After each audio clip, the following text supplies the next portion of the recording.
بسم الله الرحمن الرحیم.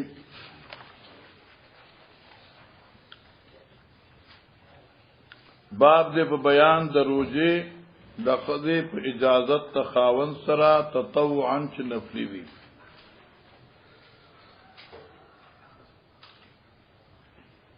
حاشی او خسته خبره کړی دا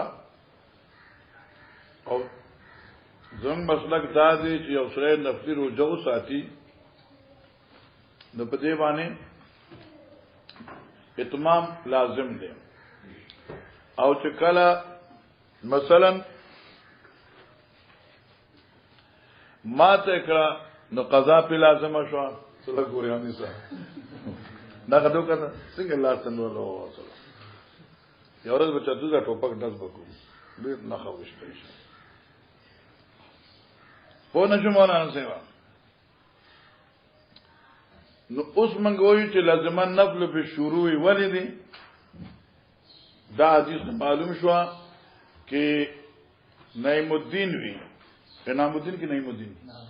انعام الدین نعیم الدین آگا دے نعیم اللہ دا انعام الدین دے مسند دے کور تلار شی او خود روزه نفلی ساتلی نو آگا دی په حکم باندې معطول شي ځکه چې روزه نفلی نفل دا او د خود حق پاغي باندې واجب دی نو کله چې د واجب او د نفل تعارض راشي نو فت ترجیح للواجب او دې نه په تمره قضا کړی مخکې روزي خیر د دغه روزي خو خیر ده خو چې ته بل روزي نه بیا وسی په نشموري سیوا د بهر حال چې کوم دی اوس منګوي کې چې ردان نفلی روزه په دې ما اتمام واجب نه وي بیا د اذن څه ضرورت خو روزه به چې د خاون ضرورت لته پیاړو بس خلاص او قضیه مزه په نوا خالقه لازمه ده په روزه نو ځکه اجازت نه بغیر د نساتی چې بیا په ماتور را نشي جی او د معاشري مسله شو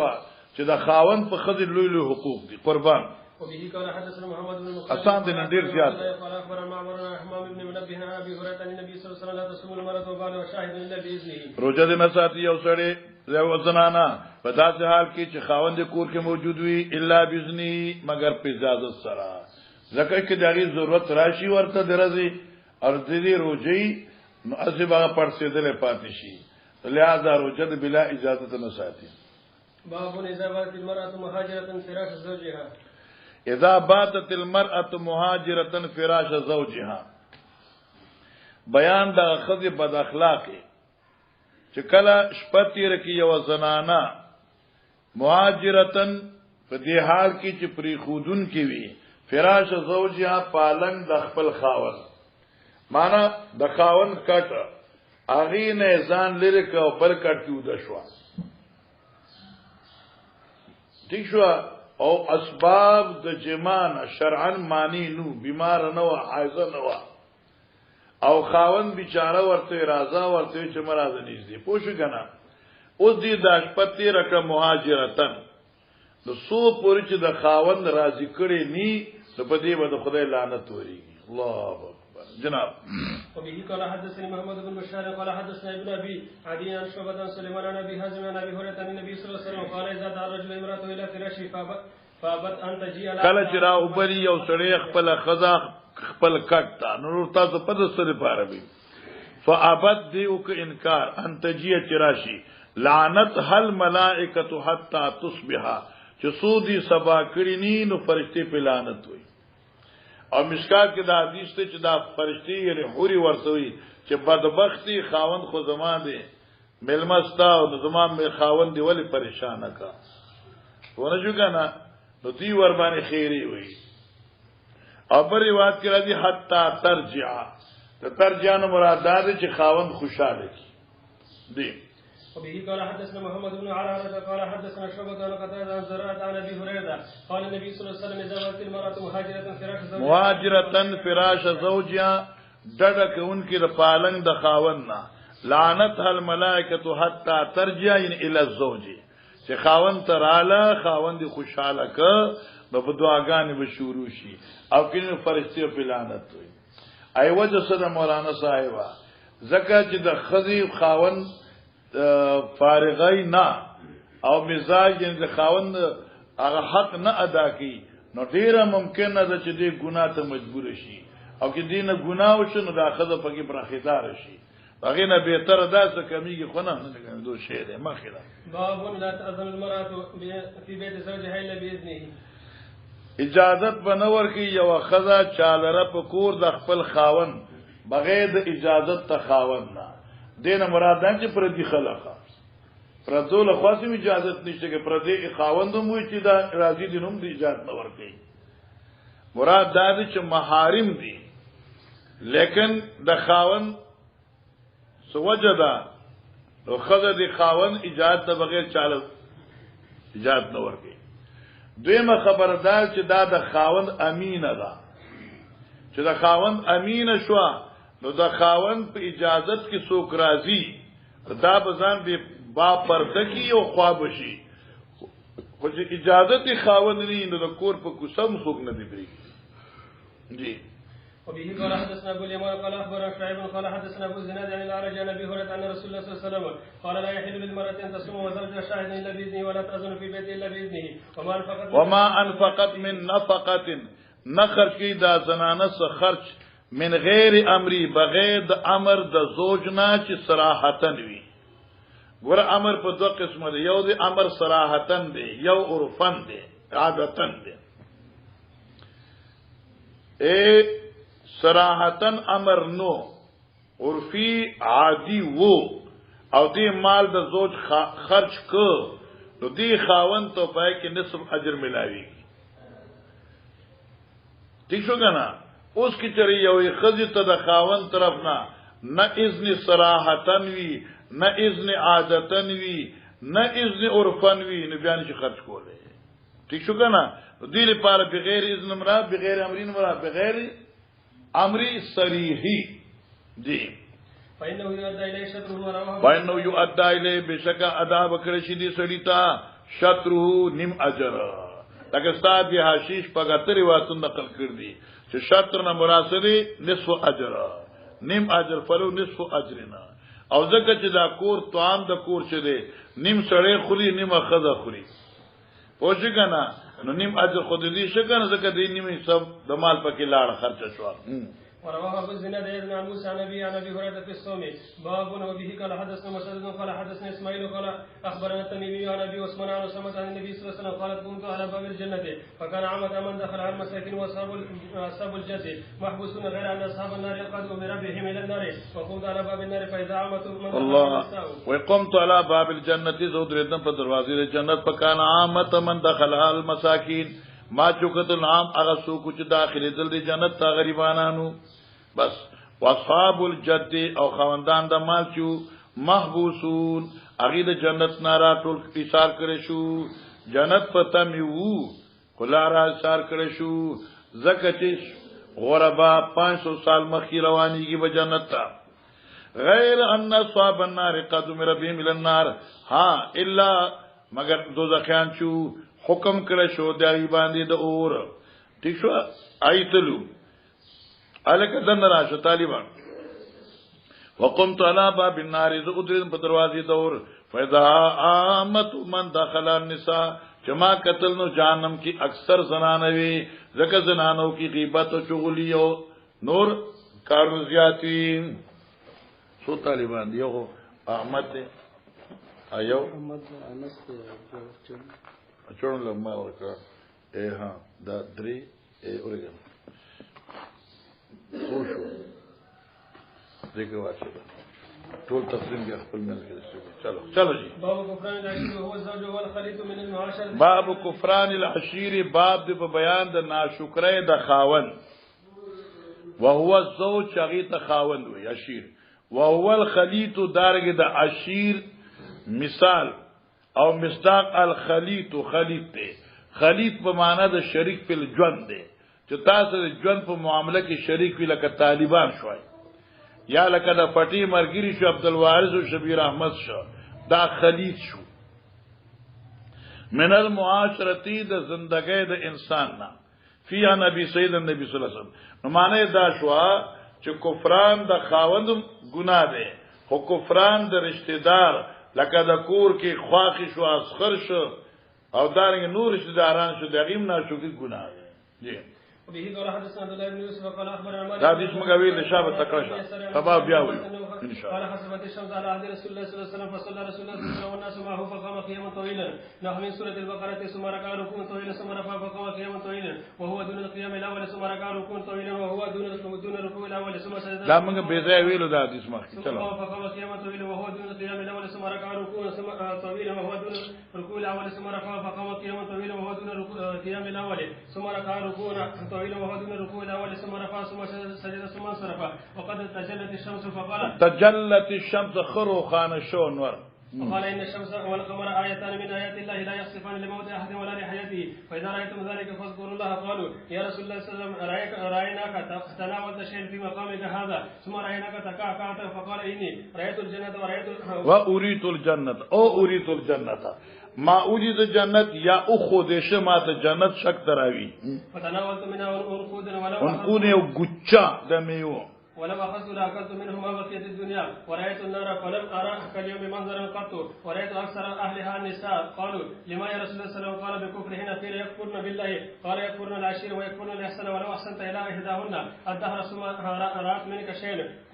قالت ما رأيت قط منك خيرا قط دا دغه د بد اخلاقۍ نتیجه شو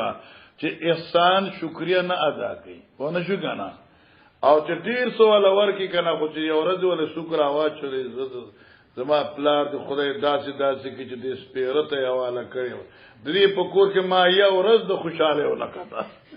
واقعا وبه قال حدثنا عثمان بن الحسن قال حدثنا عفوا عن ابي رجاء عن عمران عن النبي صلى الله عليه وسلم قال اطلعت في الجنه فرأيت اطلعت في الجنه ما چاہتے اولا په جنت کې دې چچانو ترجمه چاہتے میں لګ ساته پارا اخکار شم پختانه اخکار شم لګ جنت تا اخکار شم فرأيت أكثر أهلها الفقراء والطلات في النار فرأيت أكثر أهلها النساء تابه أيوب والطلات في النار لرن موكتور تابه أيوب وسلم بن زرير باب لزوجك عليك حق باب لزوجك عليك حق الکه د خزي پتا باندې حق دی خدا حق په سلور میاشتو کې دی دانه چې بس پوجو کنه شرشته دی جوړه کړی و لزوجک حق او هغه چې هم هغه معاف کینې بیا معافم دی قالوا ابو جحيفان النبي صلى الله عليه وسلم ابو جحيفه وی خامخه دا مطلب دا دی چې نوافل نفلی عبادت دي د شپې تهجد تولاړي واغه بیچاره چې کوم دین استاد په انتظار کړه او ټیږي درته ګوري ما ځای در باندې حق دی دغه حق پورا کنه بیا د نشپه خو چاوړ نه ده بیا ځان له بوز کاوه کنه قال اخبرنا زهير قال حدثني يحيى بن ابي كثير قال حدثني ابو سلمة بن عبد الرحمن قال حدثني عبد الله بن عمر بن العاص قال رسول الله صلى الله عليه وسلم يا عبد الله الم اخبر انك تصوم الم اخبر از استاد حال نیم خبر کړی شوی چې انك تصوم النهار وتقوم الليل ټول روزي ساتي ټول شپه عبادت ته ولاړی جی قلت بلى يا رسول الله صلى الله عليه وسلم قال فلا تفصم وافطر وقم ونم فإن لجسدك عليك حقا پتا استاد جوسی حق دی و ان لروحك عليك حقا او استاد روحم پتا باندې حق دی دا فقط دل تراغه اکثر وان لزورك عليك حق راضي وان لزوجك عليك حقا استاد خزم پتا حق دی پر دې لوز بندیوانه کړي نو خدای کو پتا حق دی کړه جی باب المرأة راية في بيت زوجها خزه چې دانو دا نگرانی کوونکی دا پکور د خپل خاوند جی وبه قال حدثنا عبد الله قال اخبرنا عبد الله قال اخبرنا موسى بن عقبة عن نافع عن ابن عمر عن النبي صلى الله عليه وسلم قال كلكم راع وكلكم مسؤول عن رعيته والامير راع والرجل راع على اهل بيته والمرأة راعية على بيت زوجها وولده فكلكم راع وكلكم مسؤول عن رعيته على بيت زوجها وولده او اولاد زوج یا وولده راع في بيت ابيه جی باب قول الله تعالى الرجال قوامون على النساء بما فضل الله بعضهم على بعض الى قوله ان الله كان عليا كبيرا وبه قال حدثنا خالد بن مخلد قال حدثنا سليمان قال حدثني حميد عن انس قال آل رسول الله صلى الله عليه وسلم من نساء شهر وقعد في مشربته او کینا حضرت خپل بالا خانی کی فنزل ل29 فقيل يا رسول الله انك اعليت على شهر قال ان الشهر 29. باب هجرة النبي صلى الله عليه وسلم نساءه في غير بيوتهن. ويذكر عن معاوية بن حيدة رفعه غير ان لا تجهر الا في البيت والاول اصح. ایک منٹ.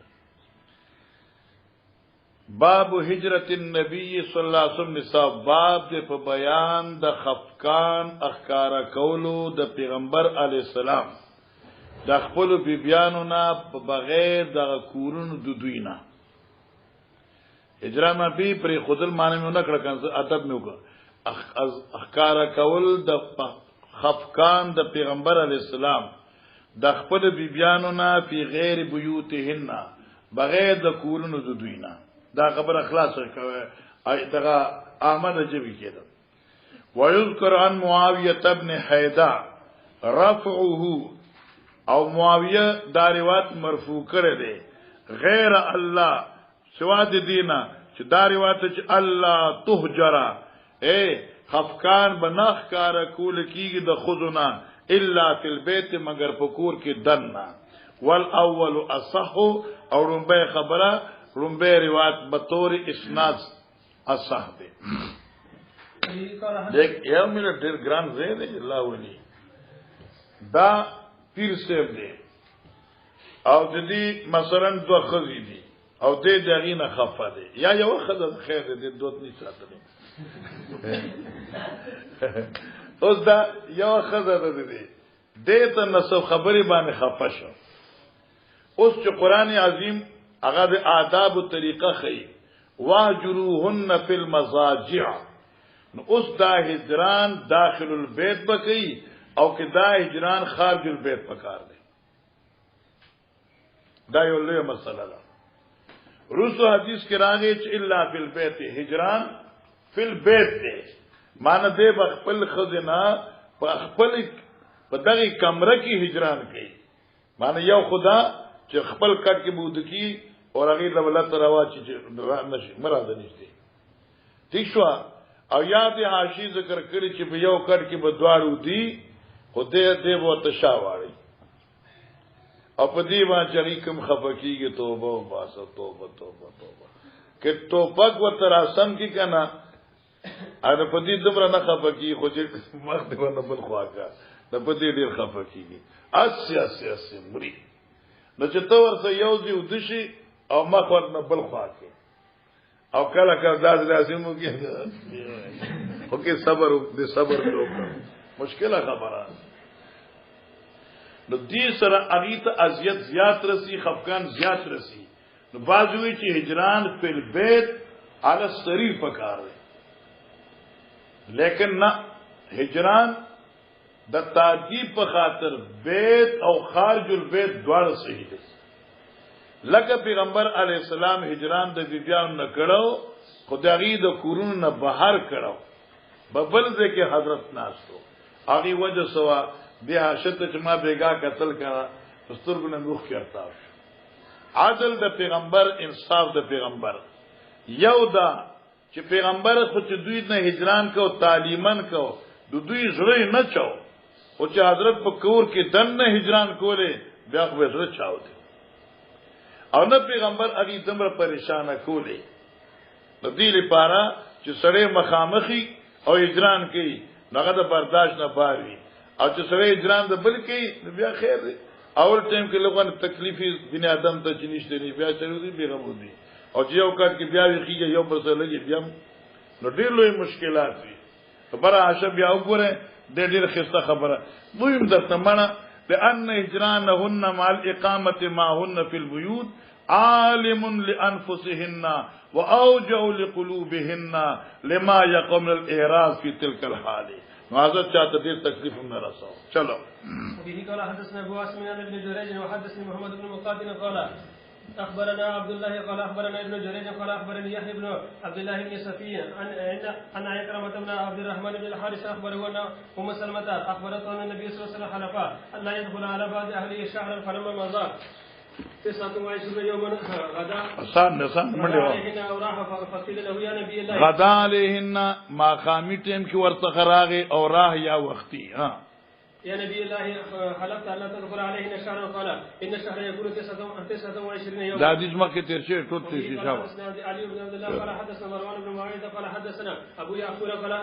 تذاکرنا عند ابي الضحى مګه مذاکره علمی شروع کړه د ابي الضحى څخه. فقال حدثنا ابن عباس قال اصبحنا يوما ونساء النبي صلى الله عليه وسلم يبكين عند كل امراه. بس موږ چې سار ک نو حضرت بیبیان چې سمروي اغي جړل عند كل امراه منهن اهلها او هر یو بیبی د حضرت سره د بیبیانو نه اهلها د خپلان رسیدلو، یعنی هر بیبی څخه رور یا پلان او یا میندي اگر رسیدلی وي تسلی د پاره لوی مسله چې نبی خفه شوی دی صلی الله علیه وسلم، هم زوج دی هم نبی دی زموږ استاد او دغه زوی چې کوم دین هغه ډیر نافرمان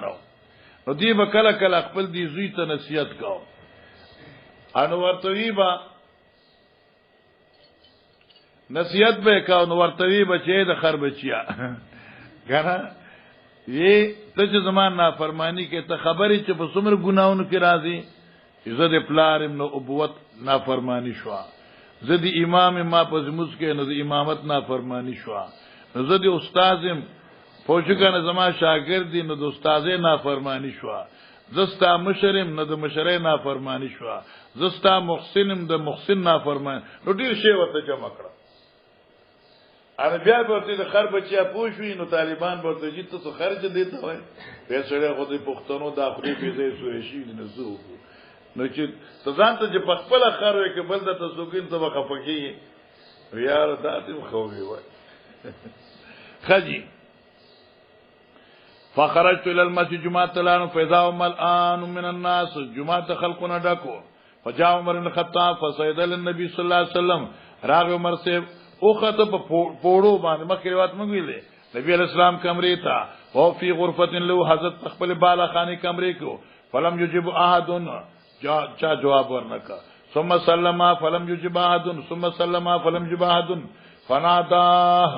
نرست आवाज شو مرتا فدخل على النبي صلى الله عليه وسلم فقال عمر وی اطلقت نساك فقال لا ولكن آلیت من شارا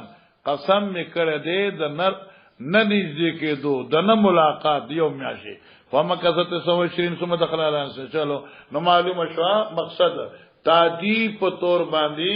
هجران کول شي او دام د حسن معاشري یو جلک دی ځکه د هجران دیم دا دام د چې طلاق تر واخلي او ټکول شروع کې او چې وی یو امر د کړه آیو د سړیتوب هجران د کوم قران خودل دی اول ورته نصیحتو کې تقریبا کې نه رجال قومون النساء او دو قسمه درجات دي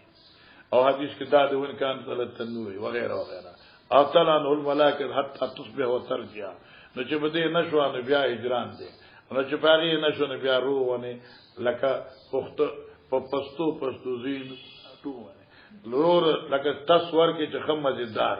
کادل تداسو کې سره دی خوږي داسې تاسو ولا ورکا دانه چې لوخي ولا مات کې بیا په هسپتال ته وګي سره یې سره باندې ماته کړی دا بیا د پیسې هم لګي مصیبتونه بدی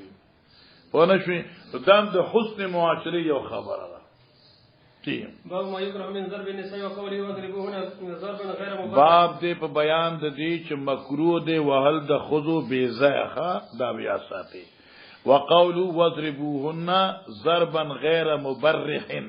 او دا قول چې اوله دا خزي خو په داسې وهن سره غیر مبرح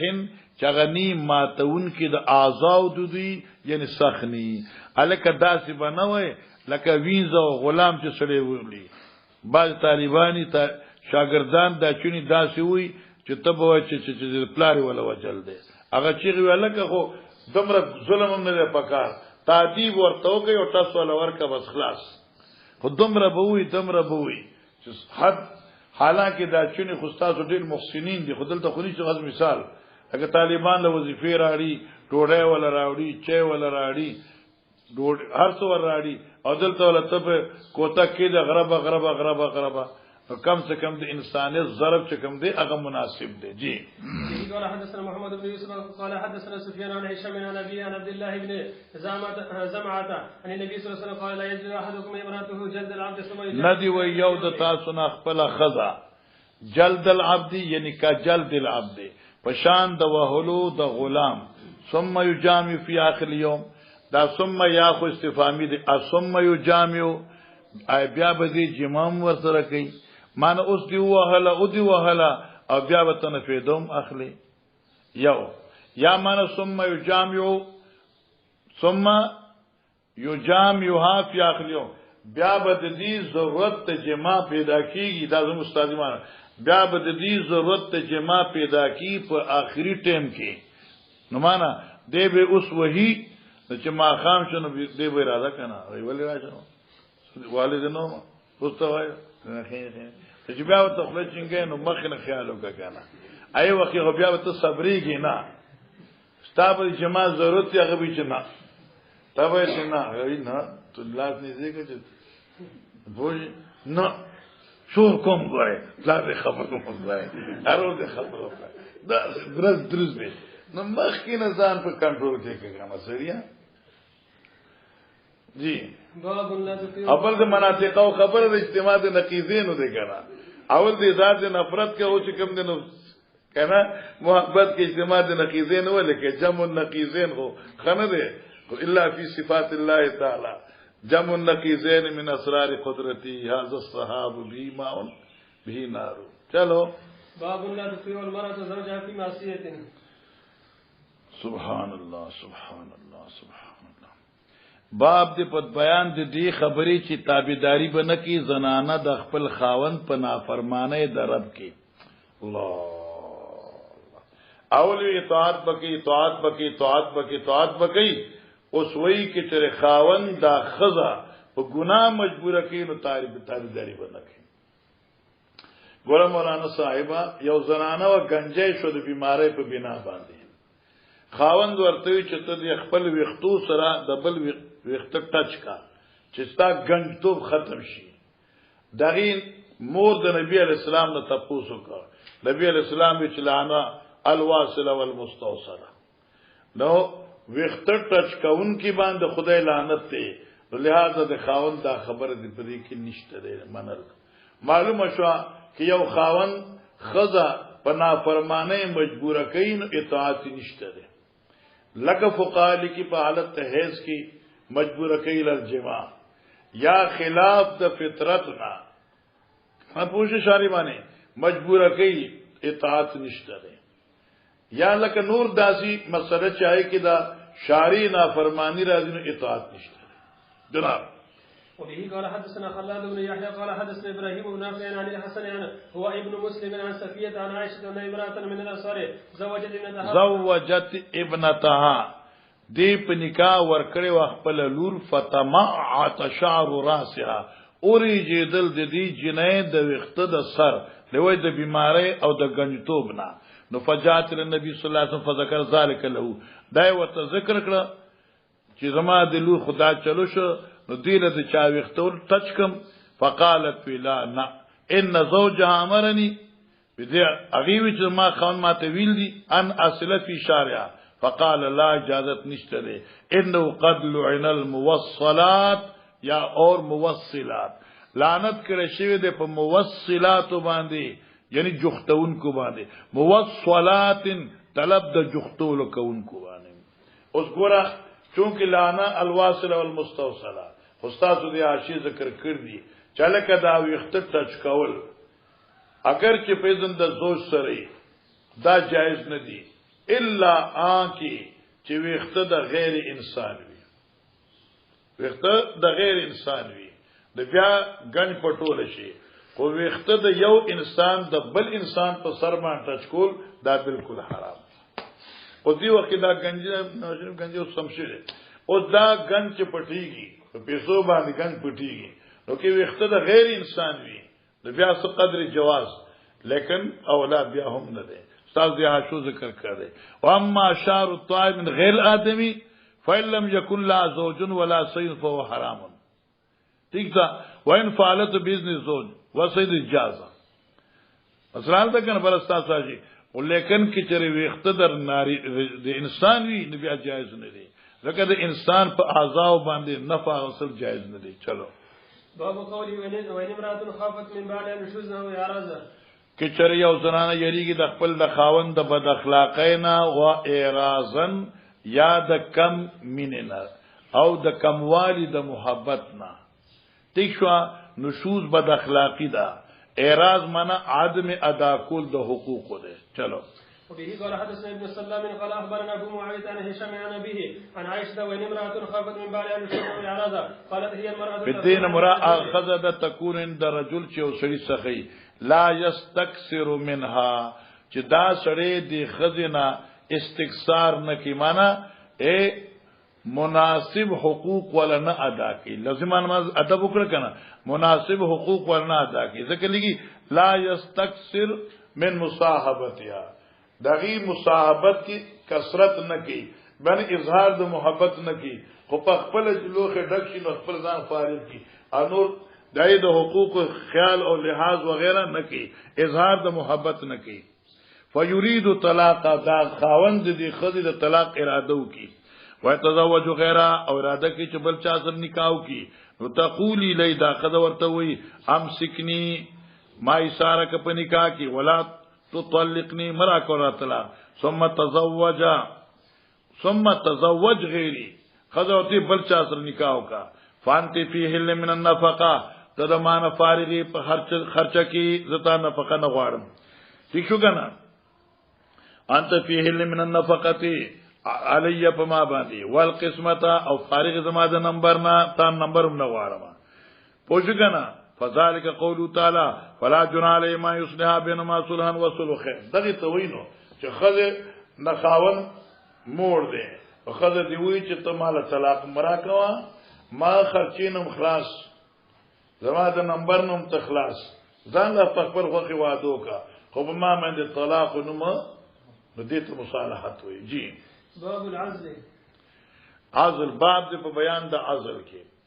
عزل خو کتاب لیکل دی نغض الذکر من الفرج والانزال الخارج یو سړی خپل بیبي سره مجامعت کوي خو چې څو وخت خروج د معنی ټیم راشي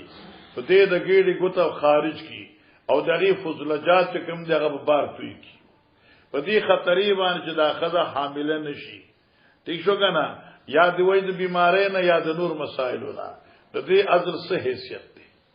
په دې باندې مفتی شفیع علیه رحمت یو کتاب د ضبط ولادت دغه صفحه ضبط اولاد کتاب نوم دی داغه لکه د دې احادیث ټولو خلاصه ده یو دی دا علوق نمخ کی مقدمات لکه یو څو زنانه بیمار ده ورغی ته ډاکټران لیکل دي چې تا د پاره حمل مضر دی دا غیر په څه طریقه ده لکه دې زمانه کې عزل دی یا نو ګوره وغیرہ دي چې د امید نه مخ کی یو سړی د دې څه تنظیم کوي نو ګناه نه دی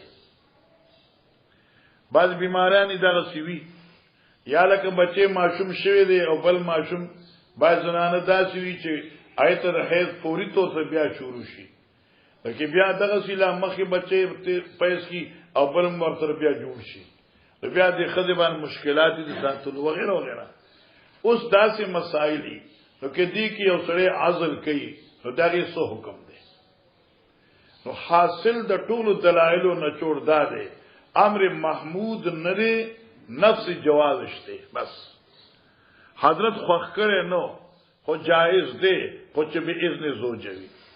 اما حره د دغه اذن پکار دی او په ویزه کې د خود مختار دی خو عمل محبوب شاری نه دی بس وبه قال حدثنا مسدد قال حدثنا يحيى بن سعيد عن ابن جريج عن طائر عن جابر قال كنا نازل على عهد النبي صلى الله عليه وسلم يعني جواز اشاره شو وبه قال حدثنا علي بن عبد الله قال حدثنا سفيان قال عمرو اخبرني عطاء سمع جابر قال كنا نازل والقران ينزل وعن عمرو عن طائر عن جابر قال كنا نازل على عهد النبي صلى الله عليه وسلم والقران ينزل دینم جواز ثابت شو خود توجه کوا په دې یو سوال دی دا موږ څنګه لګ حدیثونه دي مسلم په دې باندې 464 صفحه د مسلم شریف دا 400 شپېته صفحه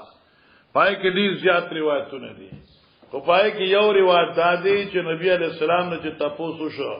نغي وی چې دا وعده خفي دی لکه وایزل موعوده سویلت بیا ایزم من قتلت بچې د پیداش او ژوندې ته خخ کې دا لوی ګناه دی بچې پیداشي ژوندې خخ کې دا لوی ګناه دی څه مولانا سیوا بچې د پیداش او تا خخ کا نو دا سری دا لوی ګناه دی لیکن دغه شان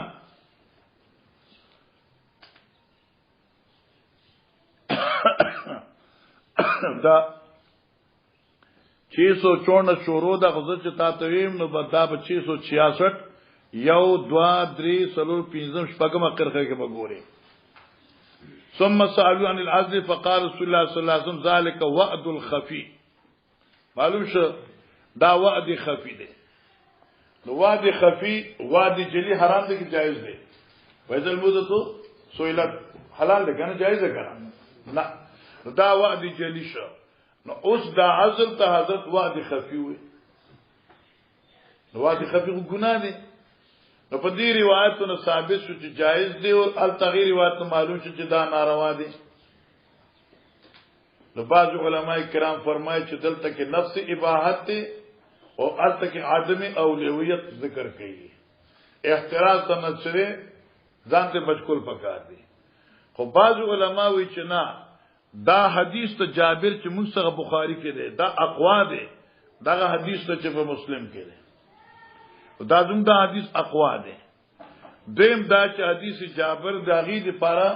ناسخ دی او هغه منسوخ دی لہذا واد خفی هغه روایت منسوخ دی یا اشاره د خلاف اولاد چلو مخکې وبه قال حدثنا عبد الله بن محمد بن اسماء قال حدثنا جويرية عن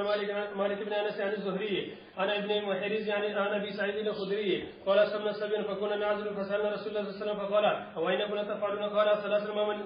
او انكم لتفعلون معلومه چې دا حضرت لخوخ نو آیت تاسو د عزل کوي پسړو تاسو کوي داسي ویجی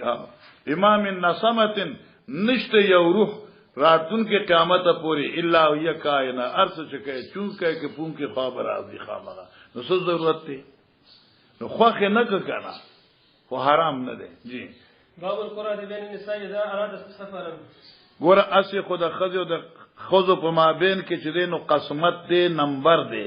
وکاله چې سفر باندې زیو خزې دی دوی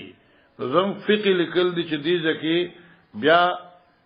ستا خپل اختیار چې چاله ځان سره بیاي هغه نه مطلب دا چې دوه خزي یو عقلمند دی یو غیر عقلمند په سفر کې عقلمند پکاري یو تکړه د بل کمزوري د سفر کې تکړه پکاري یو خدمتګار د خوش اخلاق د بل چې ځان اوچلتري وره نو خوش اخلاق پکاري استا خو خدا لیکن چې کوم دکنه کې تو قرآن او کې قرآن دازیو کې خسنه او کې دا مستحب دی په دې کې ترتیب القلب دی ٹھیک شو نبی علیہ السلام په یو سفر کې قراندازي وکړه عائشہ او د حفصه دوه نمبر راځي قراندازي شو عائشہ خو نوجوانه و انو دې دغه تجربه خوونه حتی حفصه چې ونه تجربه کار و د شپې چې دوی روانو نبی علیہ السلام او عائشہ دوی خبرې کول خپل منځ کې نور نه خبرې مبرې کولې حفصه وی چې دا څنګه چل دی خچلی کنه چې دې سره خبرې کې ما ته ډوګوریم نه د خود یو مزاجي چې پر راشونه دا حفصوي عاشدا څنګه کو چې سوالای بدلی کو تب زما سوالیو ګور چې دا څنګه زی زبستا سوالیو ګور چې دا څنګه زی زه ټیک ته پتا چلو چې حفصه رااله د عاشیا په سوالای باندې کې راځه ته څنګه اور عاشلار د حفصه په سوالای کې نه چې نبی علیہ السلام راغی د عاشیا سوالای ته السلام علیکم حدیث کرے سلام خضر سلام یې پکاره السلام علیکم چې کتل نه حفصه نبی صلی الله علیه وسلم روان شو په سفر خبرې کولې چې لال یو زیته ورسېد سار چې پړاو کوي نو هغه ځای کې داسې واخه ما خډیر زیاتو پوښ کنه نو حضرت عائشہ لاړ په وخو کې خپې دم نکړي یا خدای دې لړم راولې ما اوچی یا خدای پاک یو سخت مار راول چې ما اوچی چې زه مړ شم کنه خفقان زار وکم بیا و چې زه سویل هم نشم زکه چې ما خو په خپل باندې کړی الکه دا بعض خلک وی کنه چې دوخه دی یو جواز دې زه دې نه انکار نه کوم جواز خو څلور پورې چې طاقت یې وکړه یقینا عدل نه کیږي او د سړی دا ژوندۍ چې د نو دام د دوه خود کې اطمینان کې نیوي زه یو مرګره هغه به وی چې چا په دې دنیا کې دوه خزې شو کنه او هغه د خبره ځاف نه خلاص فارغ دی دا دنیا کې ور دی را ده وښه کنه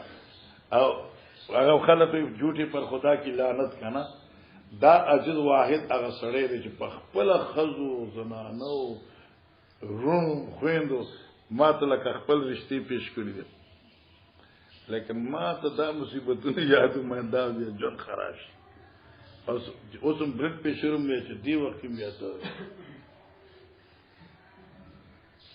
کې سکون ژوند غواړي نه په یو کافی ده او نور کې چې دغه نه بیا ځان خبره نه کوم ډیره مشکله ده دا وګوره دوی نه پاک دامن په دنیا کې څوک کې دي ان النبي صلی الله علیه وسلم خرج اقرا بین نساء قران دازي کوله په مې د زنانو کې فطارت القرۃ العشاء والد قرۃ عاشی وافسو د حفصی پنوما قرۃ عاشی او د حفصی پنوما وکان نبی صلی الله علیه وسلم کان باللیل کله چې او پیغمبر اسلام چې کله به سفر کو پشپا سار ما عائشہ سفر به کو خبري به کول عاشی سره سار روان بو عاشی سره يتحدث خبري به کولی وقال حفصه حفصه عاشی ته الا ترکبین ليله بایری عین شپه ما پوخ نسوریږي وار کې به بایرا کې ازوستا پوخ باندې سوره شما تنظرینا او انظرو تنظرینا نو ته زما د سوري رفتار وګوره او انظرو زوستا د سوري رفتار وګورم فقال بلا ٹھیک تھا جان کرا لگا وڑا فرقبت نسواری شوی او بل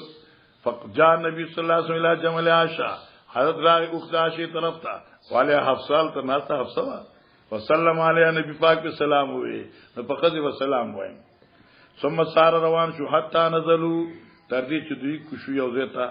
وافتقدته عائشہ سمانا او تالاش کو په پورا لارې باندې د پیغمبر اسلام عاشی تالاش کو قتل کرا ته قتل فلما نزلوا وجعلت رجلها بين الاذخر نو دنه کړي خپل خپل په مېز د سرګړي کې وتقول وی یا ربي صلت علی اقربا اے الله زما په دې خپل باندې لړم مسلط کا او حیتن یا مار تل دغونی چې ما اوچی ولا استطيع ان اقول له شيئا او عاشوي طاقت میں نو چې حضرت سے ته ما څه خبره کړي ځکه په خپل اختیار یې سولې بدل کړی لکه ما ته وی ساده ذکر دي نو جی باب المرأة تحب يومها من زوجها بذرتها وكيف يقسم ذلك باب دې په بیان دا خزي چوبخ خپل نمبر د خاون خپل بنتا څنګه به تقسیمېږي مثال په تور سره چې ستا دوه خزي نه دوه نه دوه کنه جوړیږي ستا درې خزي یا سلور کو سلور نو دې سلورم خزا دغه په هفته کې سلورم مرز و ځان په پوکا هغه تا ته وی چې د رومبه هفته کې د هفتې د شپې د کوم زنانی ده ما خپل نمبر ورته هغه توبه نو اوس آیت دی موهوبی لبا مسلسل دوش پیوی او کنه د اغوایبی والش په بدی دی وی نو بعضی چې مسلسل دوش پی دی شوی لیکن مختار دا د چنا یو نمبر دی موهوبی او بل نمبر د واهبی نو افتی پر دا موهوبی نمبرو او د بوت پشپی باندې د واهبی نو افته دی نو بیا د بوت شپ بیا دی شو مطلب پوښي زکه د واهبی چې کوم نمبر راته دغه نمبر انتظار وکړي چلو وبه قال حدثنا مالك بن اسماعيل قال حدثنا زهير عن هشام عن ابي عن عائشه ان سوده بنت زمعه سوده بنت زمعه وهبت يومها نو دي خپل ځان وبخ نمبر وبخ عاشیه بیتا وکان النبي صلی الله علیه وسلم يقسم العاش بيومها ويوم السوداء تقسیم بکو عاشی ته پر رز د عاشی او رز د سودی نمانه چې کم سودی نمبر لکه نهمه رز پس راته او کې اتمه رز پس راته نو هغه نمبر او د عاشی نمبر دا به دواړه یو شو پته دا کتاب ول نخلاصي زه خو د وخت راشم بیا تاسو